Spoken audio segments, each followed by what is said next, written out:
Hey, hey, hey. Dr.Minesha here, affectionately known as Dr. M. Always elated when I get to open the Peace Driven Leader Lounge to some of the most extraordinary leaders on the planet. I want to introduce to you a beautiful woman inside and out.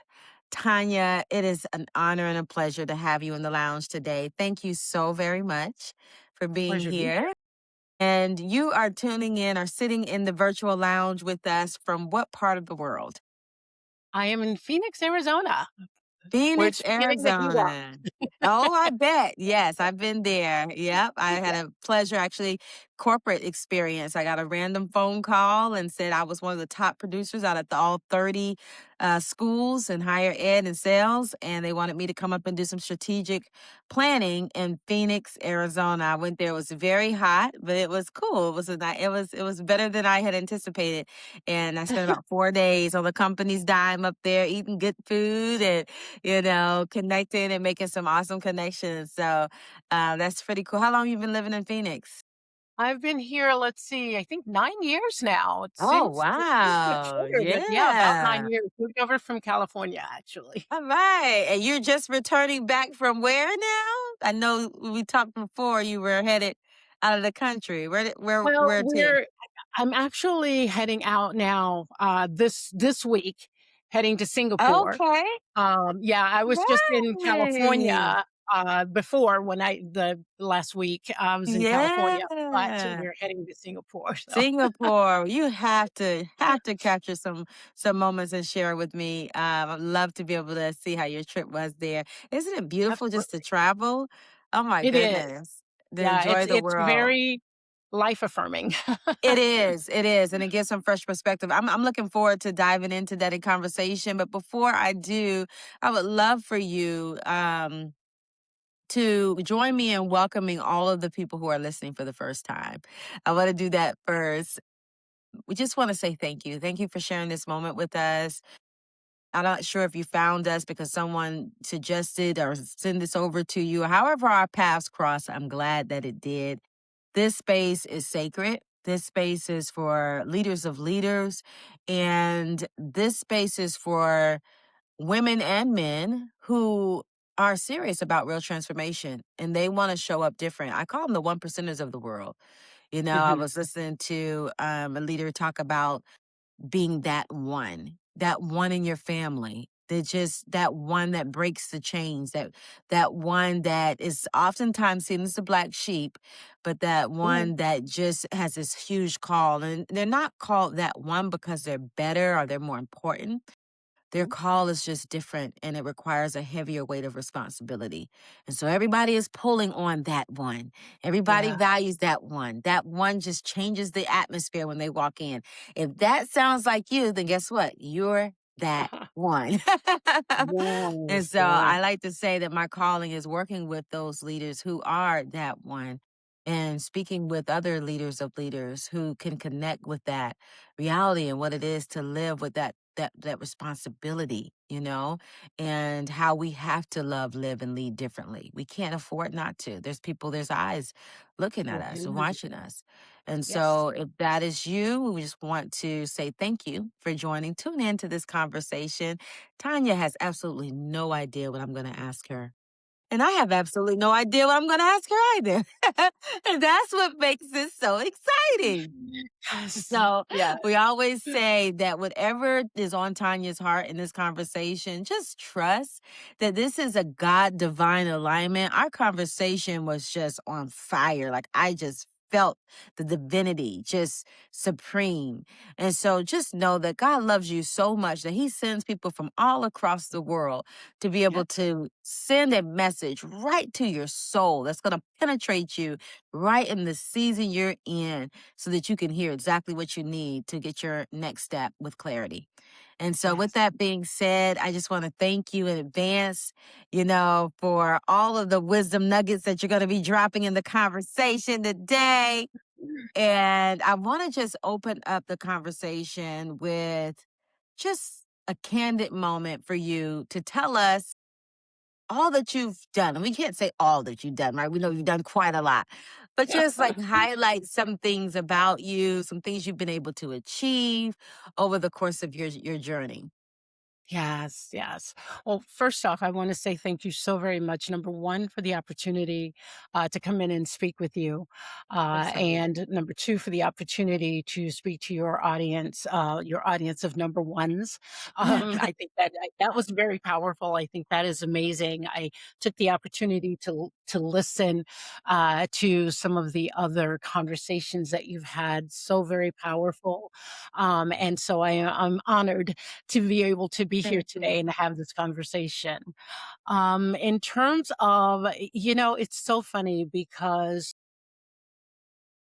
people tend, especially people who are very successful, tend to think of themselves as, well, gosh, I haven't really done that much. I mean, Mhm, I'm mhm, sitting here mhm, thinking, gosh, have I really, when you put it on paper and you look at it, you see that, yeah, you've done a whole lot, but mhm, internally, sometimes it doesn't necessarily feel that way, and so I hope we can talk about mhm. that a little, but, Oh, just to absolutely. We're gonna share unpack that. Yeah, that's a good. Yeah.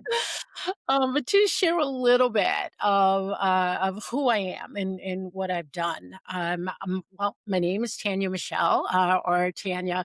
I keep waffling back and forth. My name is Tanya, right?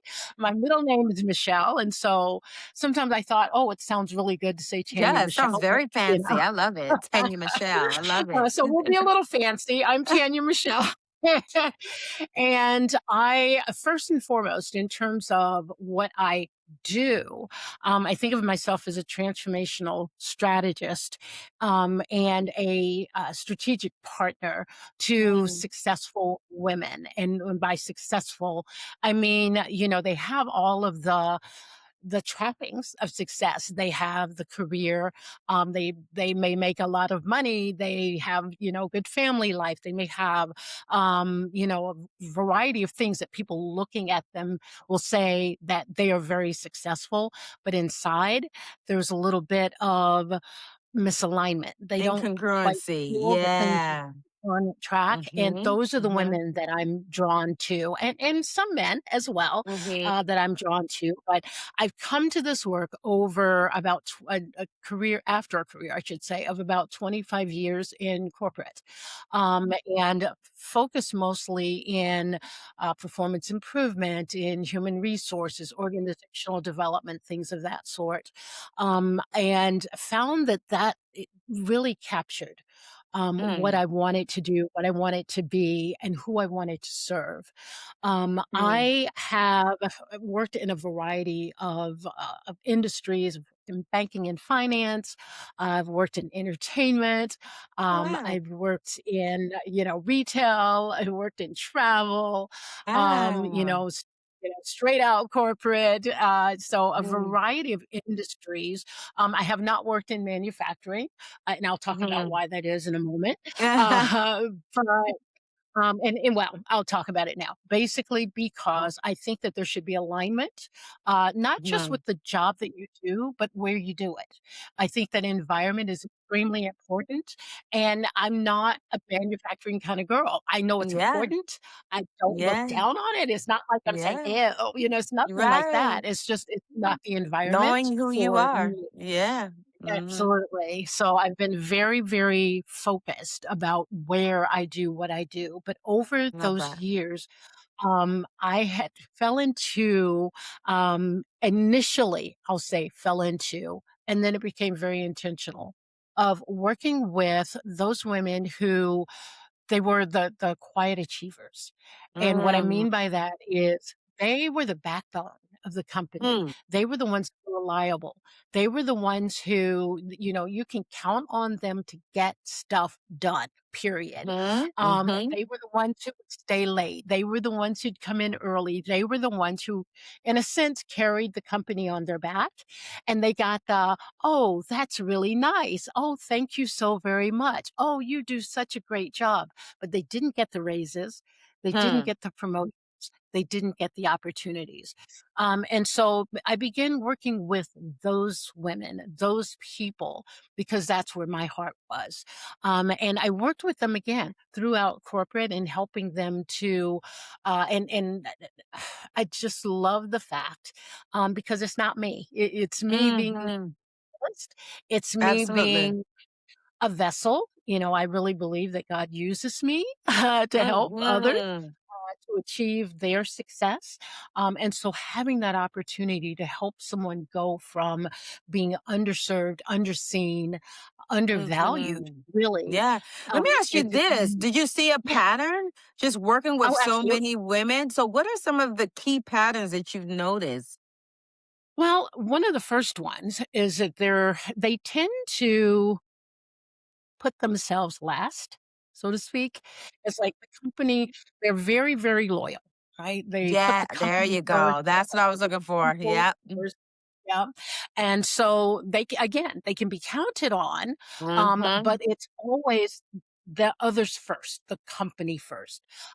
They also tend to be, I wanna do the right thing, right? So, I'm gonna do what I'm responsible for, the Mm. responsible thing, and, well, I'd really like to do this, but that would be irresponsible, I can't do that. Mm. I'm interested in doing that job, but I'm making so much money over here that it would be irresponsible for me to go after that. They tend to also be people who don't speak up for themselves, right? Mm. They expect that if I do a good job, if I do a great Mhm. job, because generally these are women who do a fantastic job. They don't just do Mm. what's necessary, it's above and Go the beyond. extra mile. Um, Mhm. exactly. But they think if I do that, it's going to be recognized and it's going to be rewarded. And why do you Generally, think it it's is not?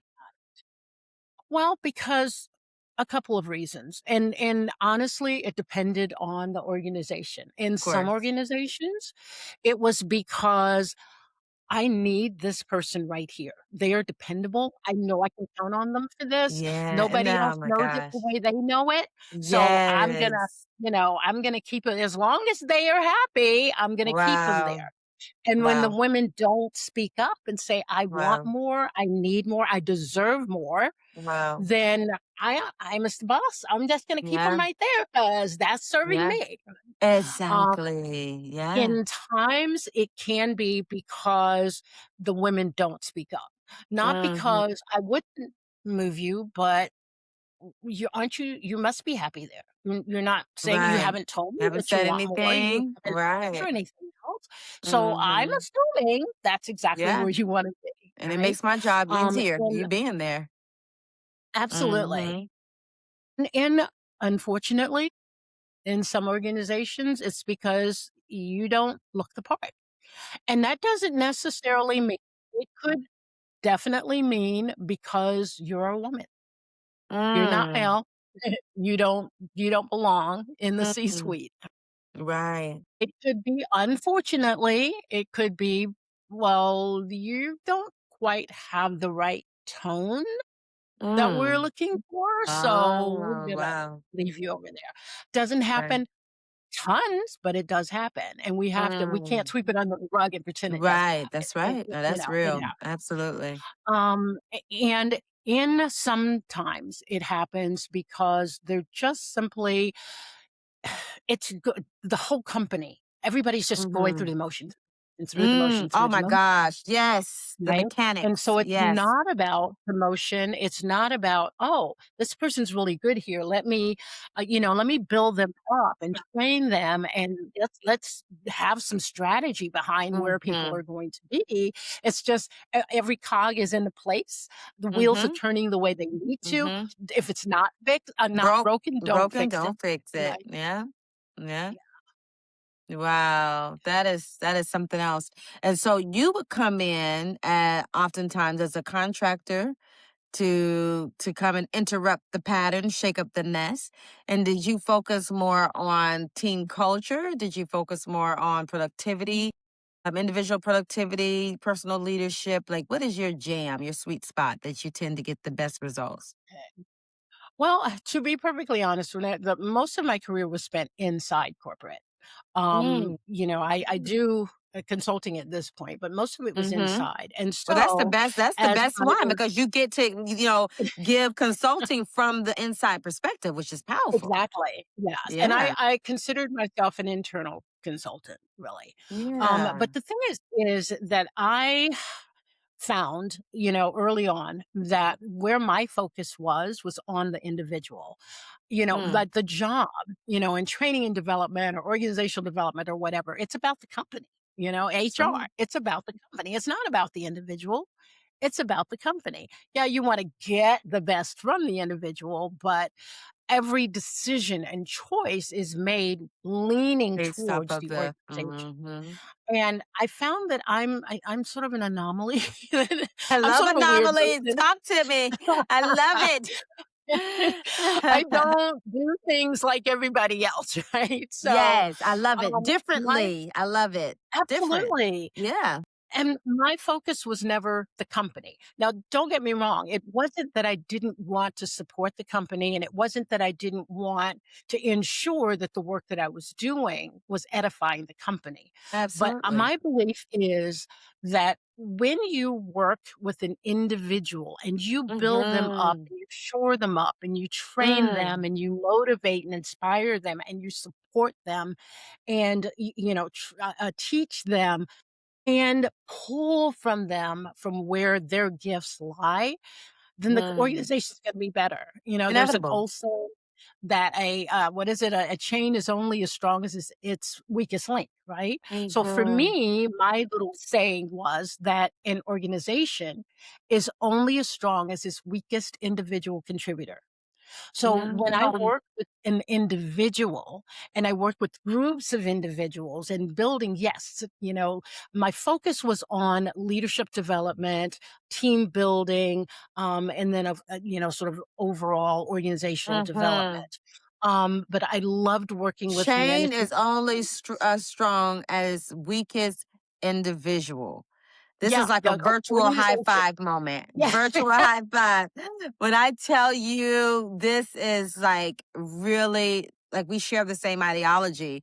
And Mhm. if you haven't, it's your first time listening, please download the I Lead We Rise app because that is the heart of the app. If we all lead from our divine identity, from our authentic self, Mhm. then we Yes, rise together as a unity. And when we focus absolutely. on individual growth and development, then Mhm. naturally it's almost like a woman and a man's dynamic. Like if a man is good to a woman, she's going to be better to him. You know, Yes. like that is how Yes. we're built. It's inevitable. You don't have to coach us. You don't have to, manipulate us or fear base us Absolutely. into treating you like a king and all this stuff here. If you just treat us good, we will treat you better. This is how we're wired, Absolutely. and that Absolutely. just makes And so it's much sense. absolutely is the Yeah. same for corporate. When Mhm. corporations, companies, whatever, treat their employees well, if they stop focusing on the customer, not that the customer's not Mhm. important, don't get me wrong, Mhm. but if the company puts their focus on the individuals who work for them and help build them up, then those individuals, because the individuals are the company. That's They're the right. face of That's right. the company. So they will then serve the company.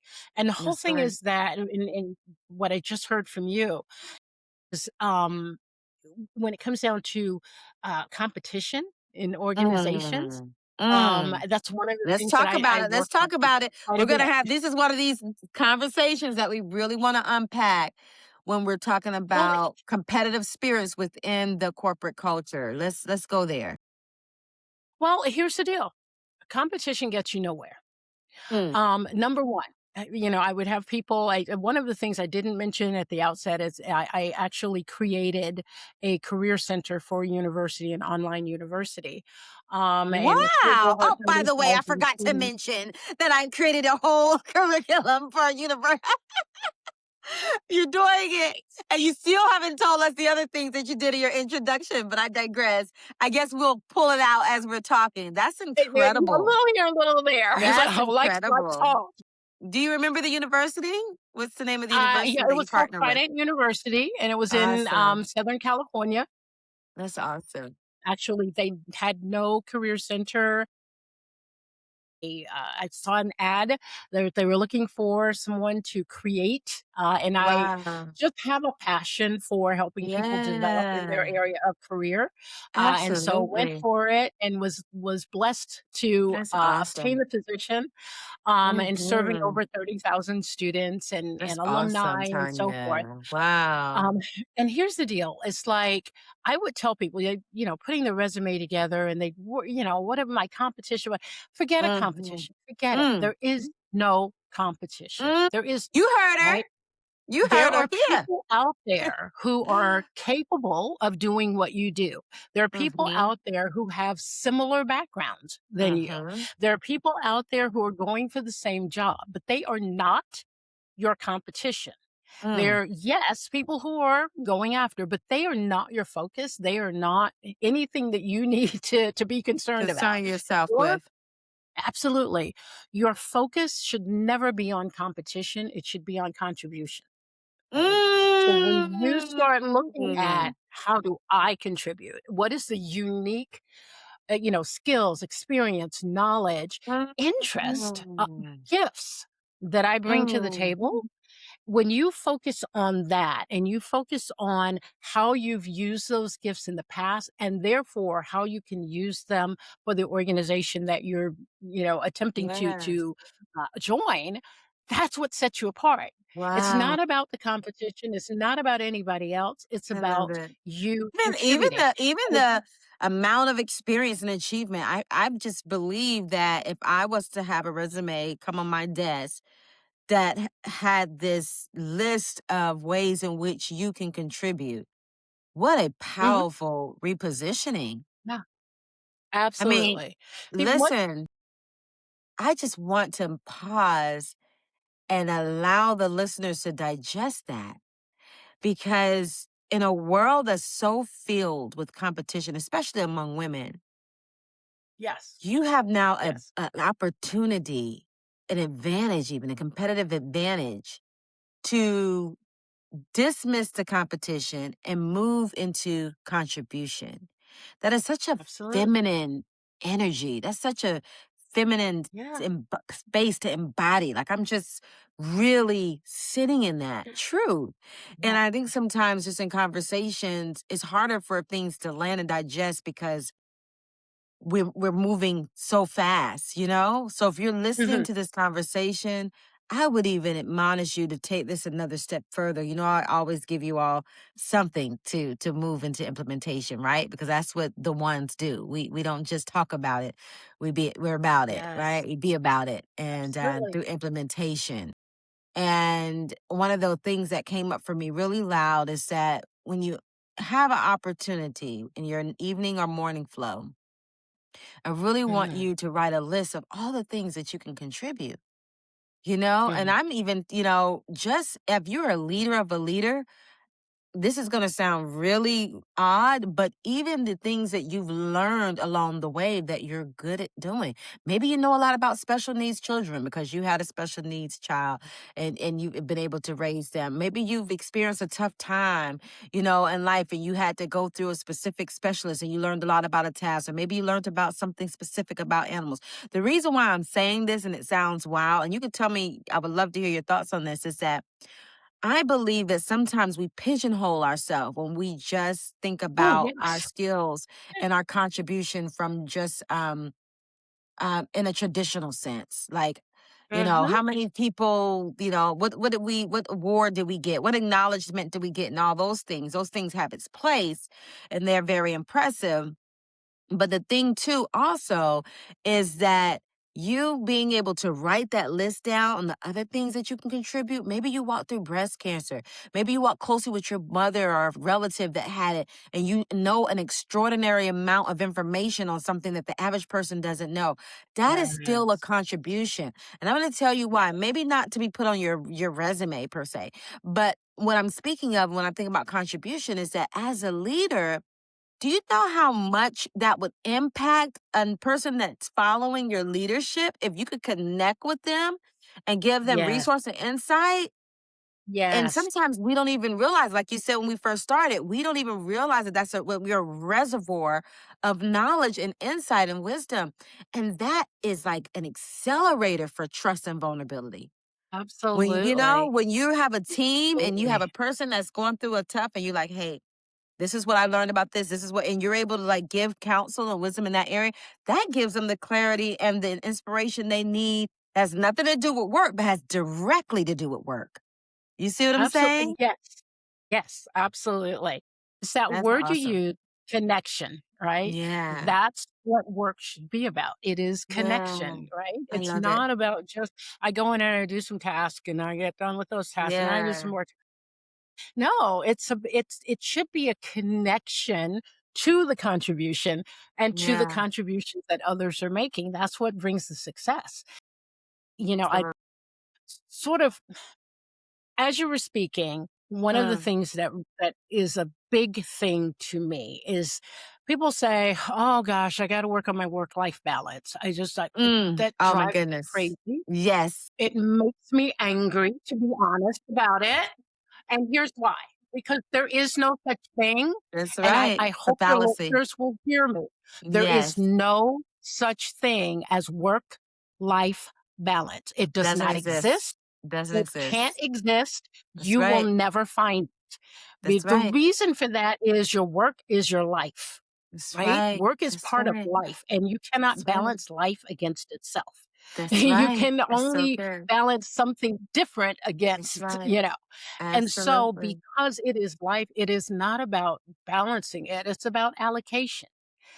How Yeah. much time and how much effort and how much, whatever, how much of my resources am I allocating to this part of my Yeah. life? And at times, the work piece is pretty big. You don't have kids yet. You maybe not even married yet. Perhaps you're not even dating yet. You just finished Yeah. school. You've gotten that new job, and you're, headfirst into your career, and that's fine, Right. not a problem. But when you are newly married, or a new Mhm. parent, or you've got Mhm. sick parents, or other things happen, then sometimes you have to reallocate, and it's okay. Yes. It's And okay. we It's don't okay. want to give ourselves permission for that Yeah. because of competition. Right? Because if I Mm. step back, somebody else is gonna get ahead of me. My. Somebody else is but what you just said in terms of, "But, okay, so my parent is sick and I'm going through maybe it's Alzheimer's and I'm, learning Yeah. about this and I'm taking care of them and I'm learning about, Right. a variety of things that I Yes. never knew before that Right. gives me empathy, that helps Yes. me, That or exactly. that gives me knowledge or gives me Yes. whatever, and Perspective and empathize me mhm. to become a better contributor. So I don't have to worry Absolutely. about, "Oh, I'm missing out." It's, "Okay, Yes. I may miss out on this opportunity right now. That does not mean that Mhm. every opportunity is gone, and if I play my cards right, so to speak, I Yeah. still will be able to catch up and maybe even get ahead Yeah. because I'm Yeah. gaining things that I would not have I gained love if it. I all I love it. did was head down doing the job." Yes. Yeah. I love that. And it's that whole thing of instead of missing out, leaning in, you know? Mhm. And Yes. so the reframe, right?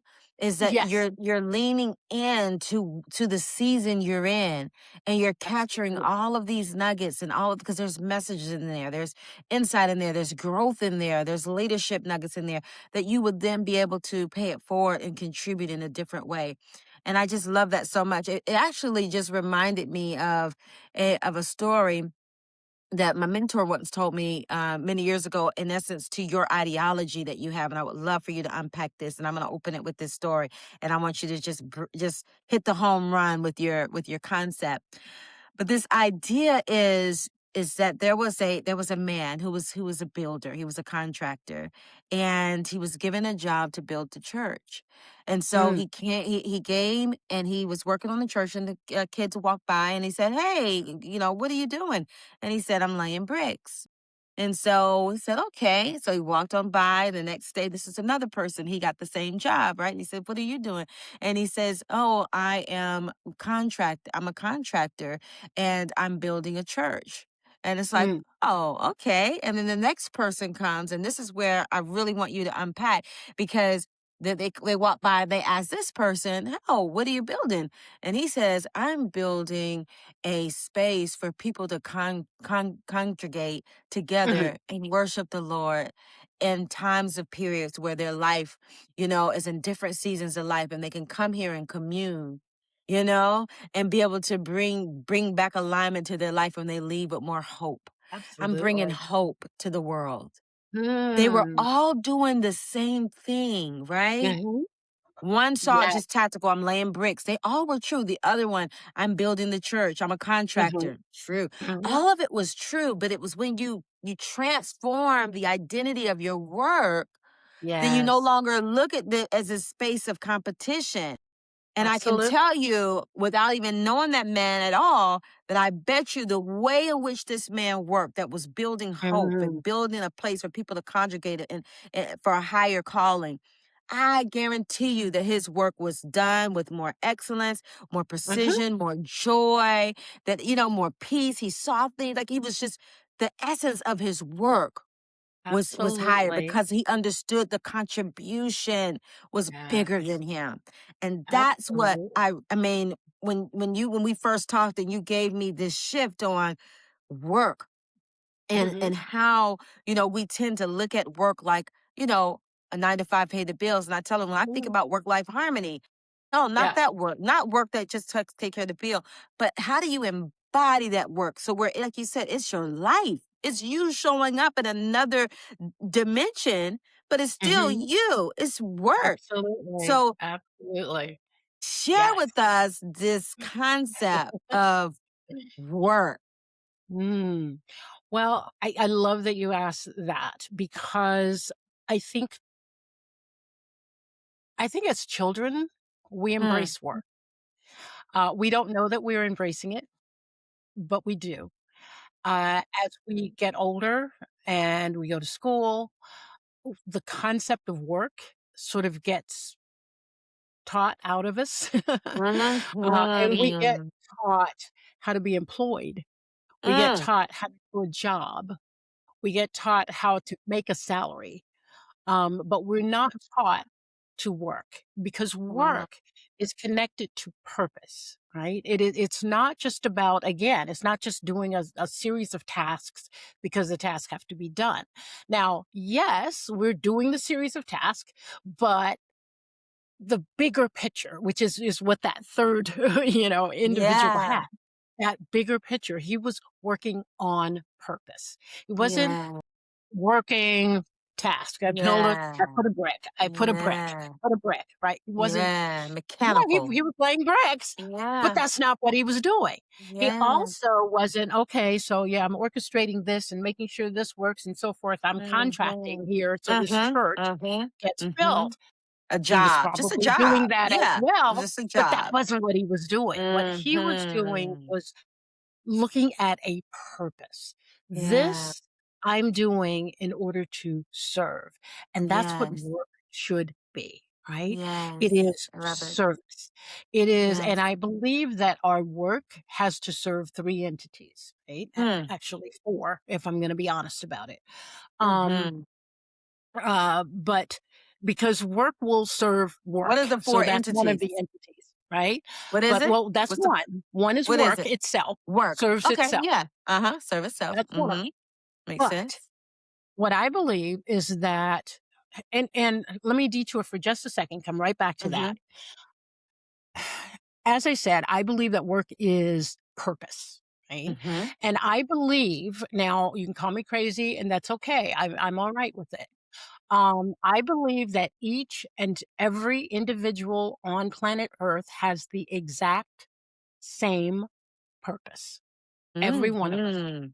I Now, got an how idea we where you're going with fulfill this. that purpose how we fulfill that purpose will be different because we have Mm. different traits and talents and skills and gifts and, direction and so forth. So those things are different, and so it's going to impact how Mhm. we serve our purpose. But Mm. every one of us, in my opinion, humble though that Mhm. may be, have Mhm. the exact same purpose, and that is to serve. And the three things that we serve, one, as I said, serves itself. But the first is to serve God. Right? I believe Mhm. in God. I believe that we're created. I believe that we're Mhm. created in the image of the Creator, and therefore we Mhm. are creators, and we should create through our work. Absolutely. Yes. Um, and I believe that when we do that, we are serving God. Okay. The Mm. second is that we should serve our fellow man. What's the point of work if we're not serving other people? If we're not doing Yeah. something to edify, and to be a steward of what we have in order Mhm. to serve others. So, first, we serve God. Secondly, we serve our fellow man. And thirdly, we serve ourselves. And a Mm. I was lot of hoping that was gonna be in there. I was yeah, listening for that. Yeah. absolutely. Yeah. And we think that that's selfish. "Oh, I Right. shouldn't I shouldn't say." Yeah. Yes, you Yeah. should. Yeah. Yes, you should. You should Yeah. serve yourself, not selfishly, but in a way that helps you to build who you are so you Yeah. can maximize the Absolutely. contribution that you make. You can maximize service to God Yes. and to your fellow man by serving yourself as well. And Absolutely. then that fourth one is, the work that we do in and of itself, then that becomes we're serving whatever the company, whether it's ourselves, Mhm. a business that we create or company we work for or what have you. But that one is Mhm. sort of, that's sort of down here. Mhm. But the Mhm. three major ones, God, our fellow man, and ourselves. And when we Yeah. do things, and I mean, I think that anyone who puts themselves in position to be of service, Mhm. um, I think they feel it. I think they Oh, understand yes. it Oh, innately. yes. I think that they, Yes. I think that it just brings a joy that other things Yes. can't. That's so Money in interesting. and of I was just, itself. reading. Uh-oh, I didn't I apologize. What were you gonna say? Oh, no, no, no. No, I was only gonna say, money in and of itself, a lot of times people will take a job for the money, and sometimes Absolutely. we have to do that because you got bills to pay, Right. right? But I don't suggest taking a job for money. You take a job to serve. Because Yeah. if you serve, I know that back in the '70s, it was, do what you love and the money will follow. That's not quite Yeah. true. Mhm. You know, do what is productive, do what is of Mhm. service, and the money will follow. Mhm. So anyway, Mhm. you know, Yes. No, I was just saying that I absolutely 1,000% agree with what you were saying. And I do think it's so important that we keep those things in mind. And there's a thread with everyone. And that's how I love that the people that we're bringing on, they share a lot of the same values. And if you hear me, if you're listening to this, remember success leaves clues. And so servant leadership has been very high. And we talked about the power of listening and empathy and just kind of all of these seemingly insignificant, obvious skills that we don't learn about intentionally because we think it just comes naturally. If you even think about those skills, they are all in place to help you be a better servant. How can yes. you serve without empathy? How can you serve without, compassion? Those are things that make you a better servant leader. And so I really love that you've prioritized this in our time together. And I would love for you if you had to leave the people with one thing that they can just sit in and rest in with them, take with them. What would that be? I think the one thing that I would want to leave, is the idea that you need to live your life on purpose. Your life, Mm, your career, your everything about your life should be on purpose, because if it isn't on purpose, you're not living. You're only Mm, existing. I truly believe that we are given an existence, and it's our job to create a life. And if you're not living intentionally, you're not creating a life. And not to preach to anyone or anything, but if it there's, the story in the Bible that talks about the talents. The my master favorite went one. around, gave One of my favorite talent to scriptures, one, yeah. and gave 2 or, 3 talents to another, and gave 5 to another, Mhm. and when he came back, the one who only had 1 had dug a hole in the ground and put it away, so that he was able to run get it and give it back. Mhm. The Mhm. second one had multiplied, and the third one had truly worked hard and Mhm. multiplied back. Stewardship. That's what we're Uh-huh. supposed to do. That's it. We're not That's supposed to it. bury our talents. We're supposed That's to it. use it to create. Yes. And creating life isn't just about creating it for ourselves. Again, being of service. It's about Yeah. creating it for us and creating it for our fellow man as well. Absolutely. Powerful stuff. I mean, when I literally just read research to back up what you just said in terms of why so many people make money in corporate and they're so successful, but yet they're depressed. They're Mm, so successful, but yet they yes. don't have that fulfillment. And research is showing that what people are saying brings fulfillment Mm, is the need to contribute. When we're contributing, we align that fulfillment. We satisfy that fulfillment. We are creating. It just goes back to what you were saying. We are truly created to contribute. And when you're not, you're going against God's divine nature. And that is why that depression and sometimes it's even sickness and all of yeah. this stuff comes on upon us because we're operating outside of our divine Yes. nature. That is so good. Thank you so very much. Oh Absolutely. my goodness. What an honor. It was to connect with you in the lounge. Thank you for your beautiful spirit. Thank you for gracing us with your wisdom, your legacy insights. It has been such a pleasure.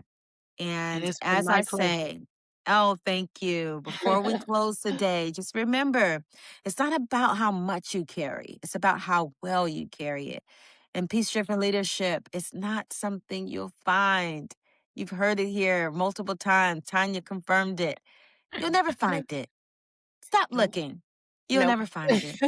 It's something you create. And Yeah. this is your moment to create it. Until next time, bye bye for now.